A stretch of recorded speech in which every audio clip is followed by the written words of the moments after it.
pagbasa sa banal na kasulatan, ito po ay makikita sa Efeso chapter 1, verse 3 to 14. Ganito pong nakasulat. Efeso chapter 1, verse 3 to 14. Ganito ang nakasulat. Magpasalamat tayo sa Diyos at Ama, ating Panginoong Jesucristo, ay pinagkalooban niya tayo sa lahat ng pagpapalang espiritual dahil sa ating pakikipag-isang ito. Hinirang niya tayo bago pa nilikha ang sanglibutan upang maging banal at walang kapintasan sa harap niya. Dahil sa pag-ibig ng Diyos, tayo'y kanyang itinalaga upang maging mga anak niya sa pamamagitan ni Jesucristo.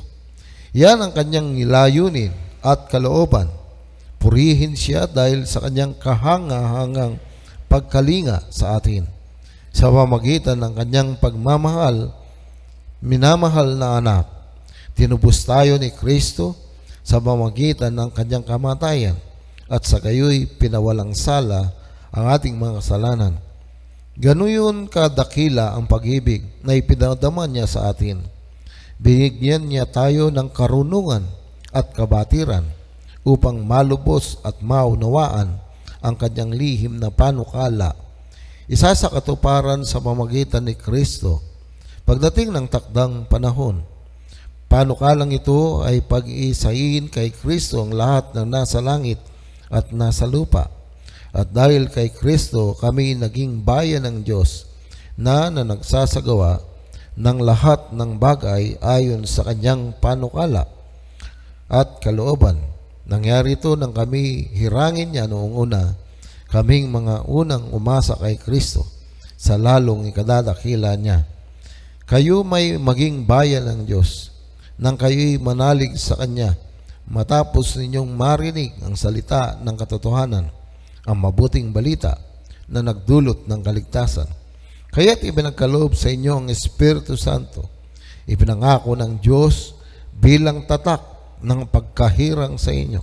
Ang Espiritu, ang katibayan ng mga pangako ng Diyos sa ating manginirang hanggang sa kamtan natin ang lubos na kasiglahan, purihin natin ang kanyang kadakilaan.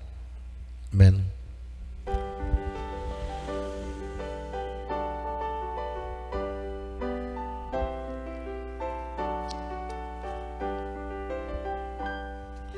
Salita mo'y aming ilaw,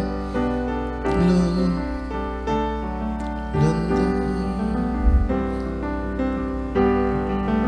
sa pagtanglaw sa aming landa.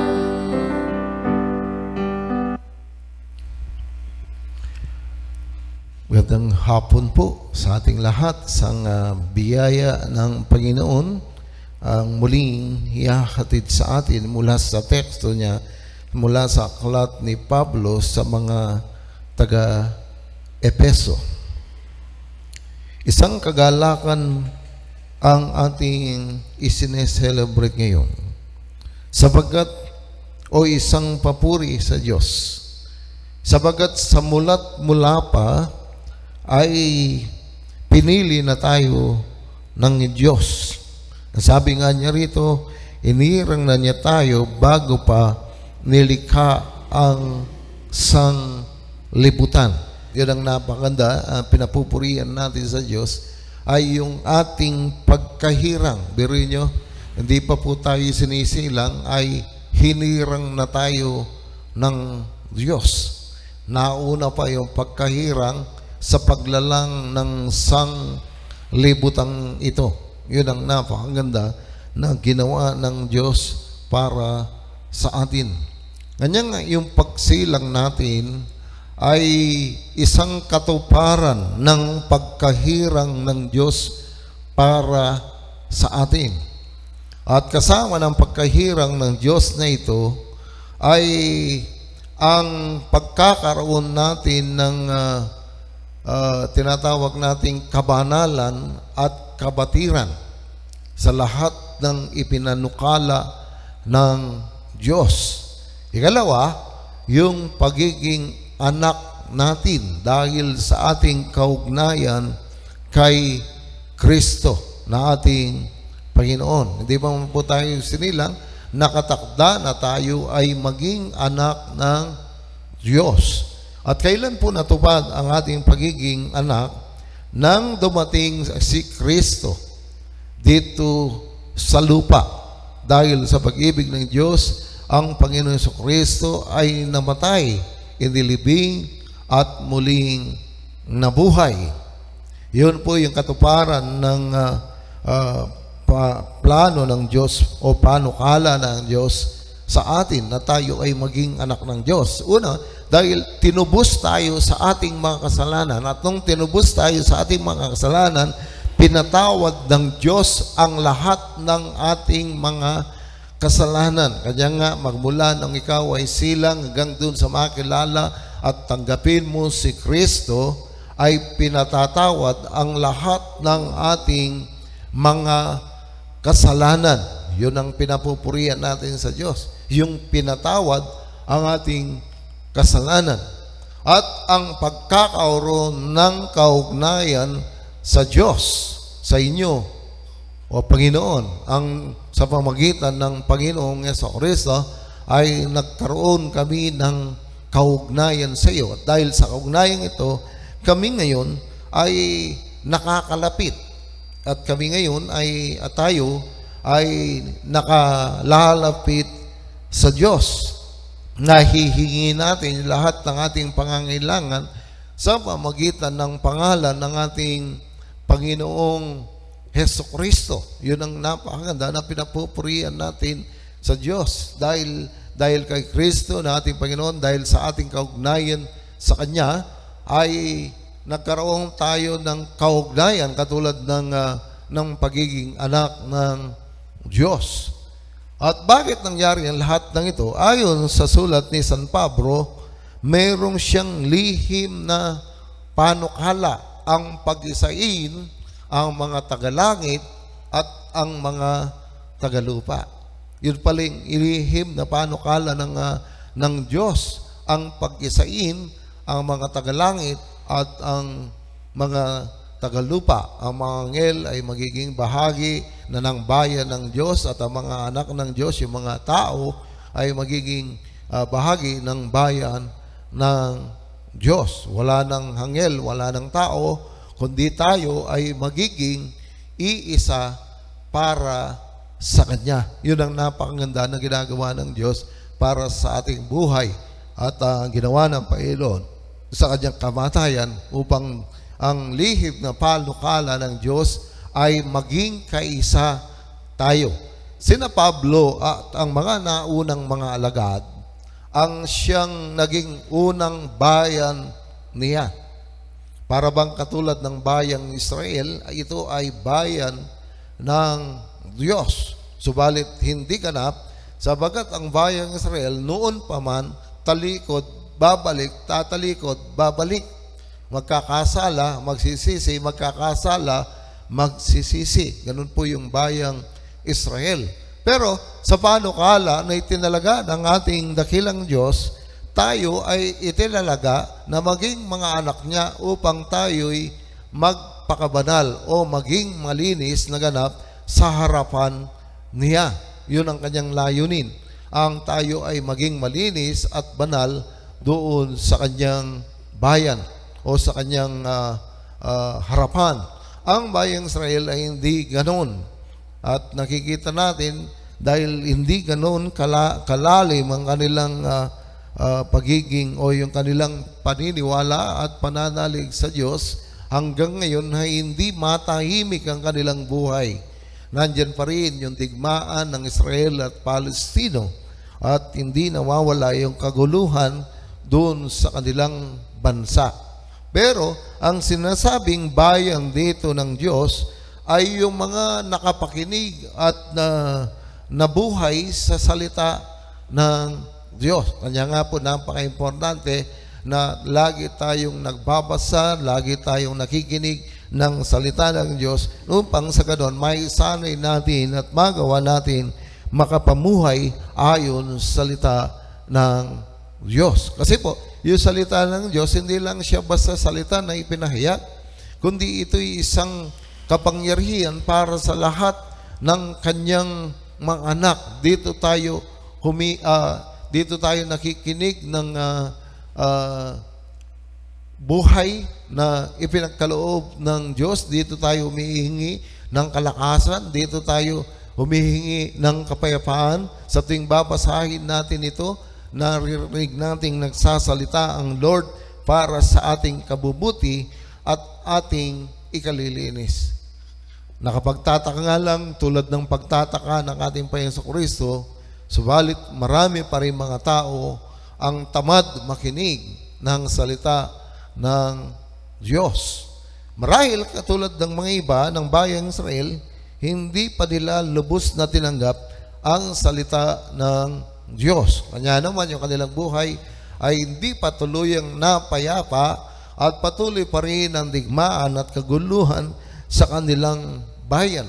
At ganoon din po sa lahat ng mga Kristiyano na sinasabing tinanggap si Kristo, subalit hanggang ngayon ay nagugulo ang kanilang buhay dahil sa hindi pa sila lubusang tinanggap ang ating Panginoong Hesukristo. Sapagkat sa alinmang bagay, sa kapayapaan, sa galakan, sa kasaganaan, tanging ang pagkakaroon ng kaugnayan kay Kristo ay doon lang natin makakamtan yung pagiging o pagkakaroon ng buhay o tinatawag nating buhay na walang sa pamagitan lamang ng kaugnayan sa ating Panginoong Hesukristo. Kanya nga, nararapat na ang ginawang sakripisyo ng Panginoon sa atin ay patuloy nating ipamuhay,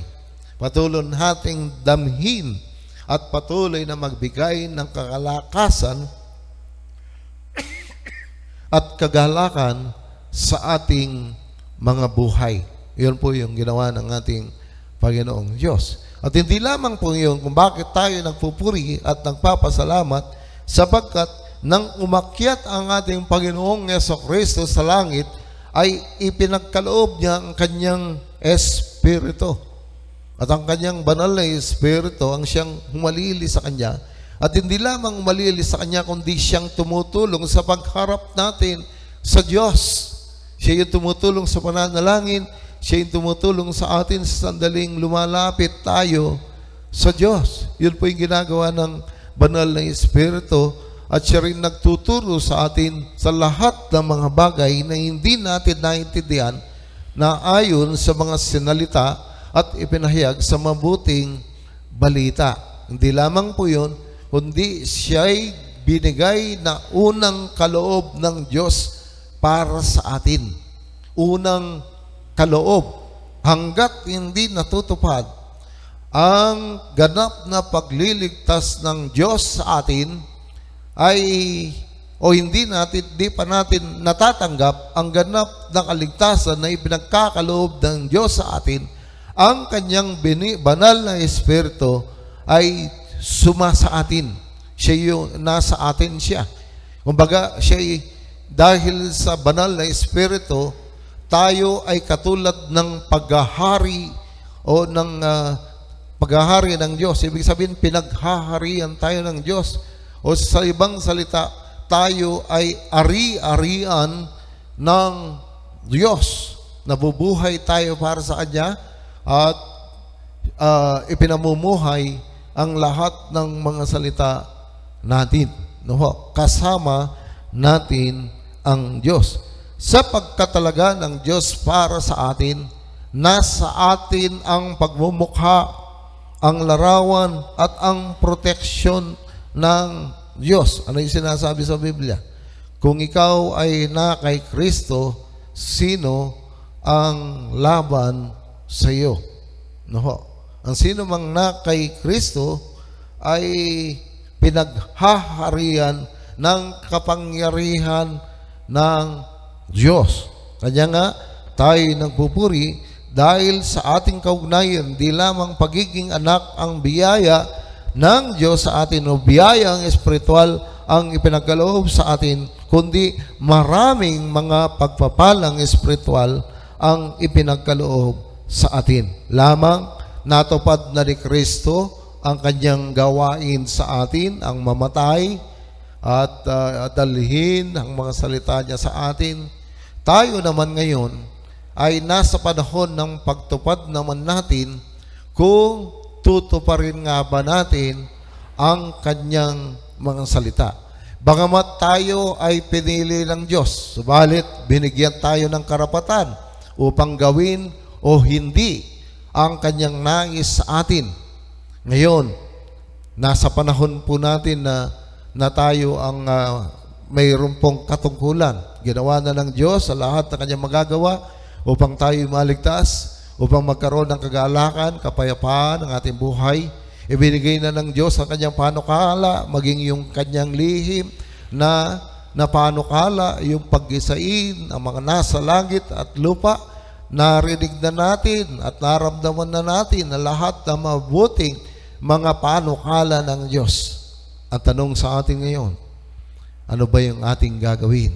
Susundin ba natin ang lahat ng katungkulan natin bilang anak ng Diyos o kanyang pinili, o tayo'y hihiwalay sa lahat ng mga o sa mga itinuro sa atin ng Diyos? Pagpalain tayo ng Diyos Ama, ng Anak, ng Espiritu Santo. Amen. Tayo po yumuko at tayo manalangin. Nagpupuri at nagpapasalamat kami dakila naming Lord sa iyo sa lahat ng panukala na iyong ibinigay sa amin sa oras na ito. Kami ay iyong pinili at ginawang iyong mga anak at binigyan kami ng karunungan at kayahan upang kami maging mabuti at banal sa iyong banal na harapan. Ibinigay niyo rin sa amin ang lihim niyong panukala, ang pag-isain ng mga tagalangit at tagalupa. Napupuri kami sapagkat marami sa mga naunang iyong mga anak ang nakarating na doon sa iyong ipinanukala.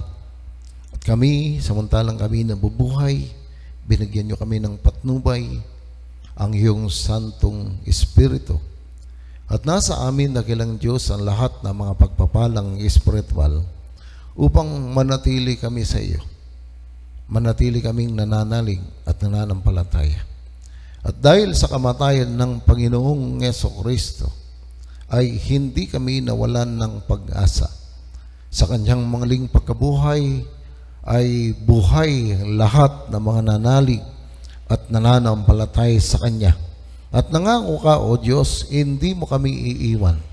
Hindi mo kami pababayaan, kundi gagabayan mo kami, ibibigay mo ang lahat ng mga kasagutan at tulong upang pang-araw-araw naming maging buhay ay hindi magiging kabigatan kundi kagaanan. At alam namin, Panginoon, sa lahat ng aming pagsusumikap ay hindi kami mabibigo sapagkat nandyan ka upang pagpalain kami. Kanya pagpalain mo ang buong iglesia, yung mga anak, mga leader ng iglesia, lahat ng mga kapatiran narito o nasa ibang bansa o nasa malayo, pagpalain niyo po sila, pagpalain niyo lahat ng mga kabataan, pagpalain niyo lahat ng mga bata, pagpalain niyo kaming lahat, dakila naming Lord, lalong-lalo na ang iyong mga manggagawa sa kanilang ministeryo at paglilingkod, at gayon din lahat ng katulong namin sa linggo-linggo, dakila naming Lord, Sir na Rod Mart at ang aming kapatid, Lord, na hindi nagkukulang at ibinibigay lagi ang kanyang panahon at oras, nawa silang dalawa ay makapagtapos ng pag-aaral dakila namin, Lord. At sana ganun din narinig mo ngayon at nakikita mo lahat ng pangangailangan ng iyong mga anak sa iglesyang ito. Sana po ang lahat ng mga katugunan o mga answered prayer ay iyo pong may pagkaloob sa kanila. Ama, ito po ang aming panalangin sa matamis na pangalan ni Jesus na aming Panginoon. Amen.